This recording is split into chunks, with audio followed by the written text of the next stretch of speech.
All right, I'm doing a rear end swap on a 2000 Chevrolet Z71. So these are the rotors, but it has this parking brake that goes right here, and it kind of goes on there. I've been fucking trying to find a video to take this shit off because I've been struggling with this shit for the past 3 days. And I finally just figured out my own. I was just looking on YouTube. I typed in every descriptive way of how to remove this brake line. Seems like nobody knows how to fucking do it. Well, they do, but they just like, oh, I'll take it off. It's like this. Like, yeah, watch me take it off. And it's already fucking off. Or it's another guy had his hand in the fucking way. So I'm gonna show you how to do this to make your life easier. This is a G80 locker. It's this one's blown. Oh, my tools. Oh, bitch. Here's all my fucking tools. There's a Z71. Here's my donor. This is going to be going on. So, another thing, too, a lot of people like to overthink about it, is you can transfer all this into your new one or your donor. All you got to do is take off those. This is your brake line right here. This is e-brake. And me, because I didn't want to fucking bleed or pump new fucking fluid in, I simply took mine off and I just let it dangle here. People say it's bad, blah, blah, blah. It won't damage it. And there's gonna be people in the comments saying no, it's gonna damage it. No, it's not. Nothing bad is gonna happen. So, when I bought this donor, the fucking idiot cut it. So these are pretty easy to take off, but there's no tension. Here's a brake line. So if you ever take that brake line off, this is where the gets pumped in. So don't take that off. Your donor, you don't really need this unless you want to convert it, which is it's a long ass process. So you don't really need to do all that. Make sure it runs. Here's what happened to my truck. That's your spider gear. Blew. It blew up. This is just extra parts. I might sell them, keep them. I don't fucking know. But to take this shit off, you're gonna need. I got this a long time ago. You can look up the brand. Maybe it might be Amazon. Don't remember. A 13 mil pass-through socket. Or you want to do it by hand. It's 13 mil as well. And a vice grip.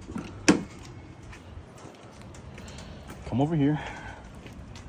Like my. You go here, and some GM trucks have it with like a you can like lock it right here. I try to do that with being a bitch. So what I did is I put my vice grip right here. First, put your socket in. Once that in there, mine's already backed out, so you can't really do it. So for the viewers, just put that fucker on there. Lock that bitch in good. Loosen up the back nut. This will loosen up the tension to be able to release those e-brakes. There's a 4-wheel drive. There's a yoke, U-joint.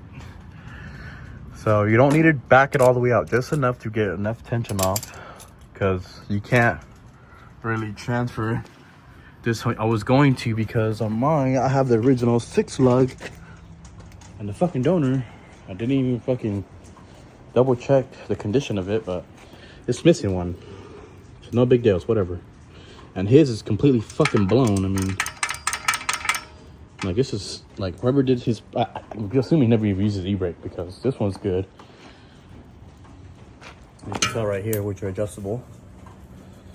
This is still good, but that side is fucked. So I'm not gonna even have an e-brake. I was literally gonna give up on this shit and just get a grinder, do the same thing he did. But after what I've just learned, you know, I'm gonna keep my e-brake, and when I get paid, I'll pay a brake shop to do it, because fuck this shit. But let me get this big hunk of junk out of here, and then here's our part. So I'm gonna show you guys how to do that real fast. Give me 1 second to set up. I'm gonna put all the stuff over here so I don't lay down. It is raining in California. Centipede, or mini air pincher, whatever the fuck it's called. Let me set up and I'll get back to you guys. All right, back at it. Got my helper right there. Now we got this all established, how we release the tension on this e-brake line. I was telling you earlier, you don't need to take off your brake, your brakes, your pistons. You don't need to take it off. You can leave it on if you're doing the same exact swap. If not, yes, you gotta take it off. But from our experience, you don't need to take it off. There we go. All right, so take this fucker out. I like to use 2 flatheads. It's a Stanley. It's pretty good. Something that has strength right here. I used a Milwaukee one and it was just like fucking bending. Like this one was a cheap one. It's already fucking bent. You can see where it bends. So we're gonna go here. Go, push out. Keep going, and you can see it's already walking towards it. Now, it takes a couple tries, but don't be scared. There's no tension, and if there is, wear your PPE because I got fucking nicked pretty good. But other than that, it's not impossible. It's not devastating.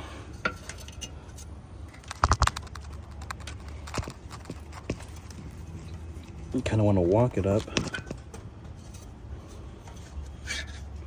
Trying to do it without making the camera fall down.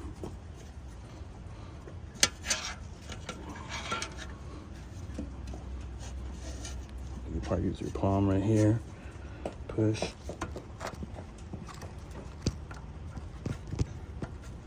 That's it.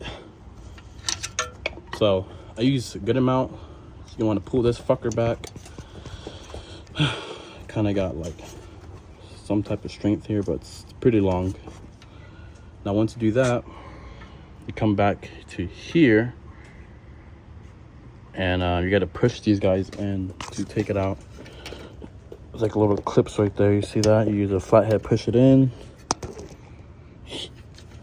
and then it comes right out. And once you push that in, you're gonna pull this back and slide out this way. Let me see if I can do that for you guys here. So I like to use a skinny one.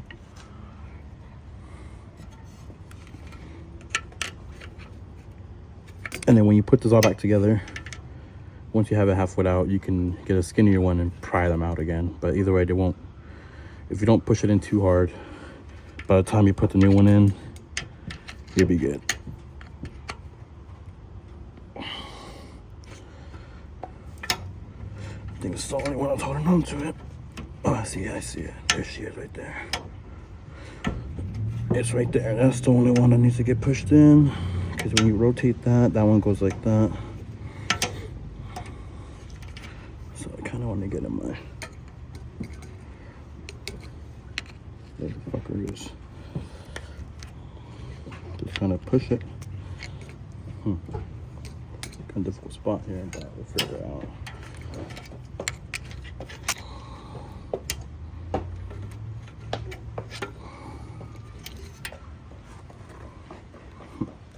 Might have to move this brake line out the way. That fucker right there. I can readjust myself. Got the Nike Monarchs.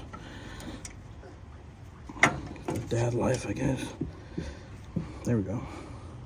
And there's no tension on that side, so you're not really fighting anything besides this. You're fighting this pretty much. Everything else is loose.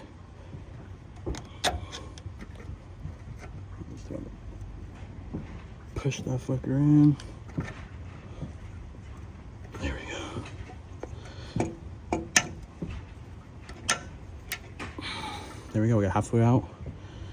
I would say take a breather right here because you really like fucking up your left hand a lot. Shit's a thing. I'll have this for a swap, bro. Now, it's all that finesse. There we go. Boom. Now, this part is gonna take a lot of strength. Take a little break again. About 4 minutes. About like an 8, maybe 12-minute video. Since everybody else can't fucking do a simple fucking video. And there you go. See, didn't get pinched. There's still a lot of tension in this. So this is gonna go back the same way. It's not that hard. When you put your new swap, pull that back, have this pulled out on your new swap. So when you put it in, you push this fucker back in place, and that's all it does. But we're not gonna worry about that. That's how you take it off. And you can show you too where I loosened it. Because if you loosen that fucker without the appropriate tool, trying to pull these back to this same length that you have it on, which is still a good amount of like it's. So if you take this whole thing off, just to take out these right here, you're gonna be fucked. It's gonna be down here. I see people do it with like leaner nose, like really good expensive needle noses with fine grip, and they pull it and have someone else do that. I'm by myself. I'm not gonna be doing that. And that's pretty much it. Now time to take this fucker out.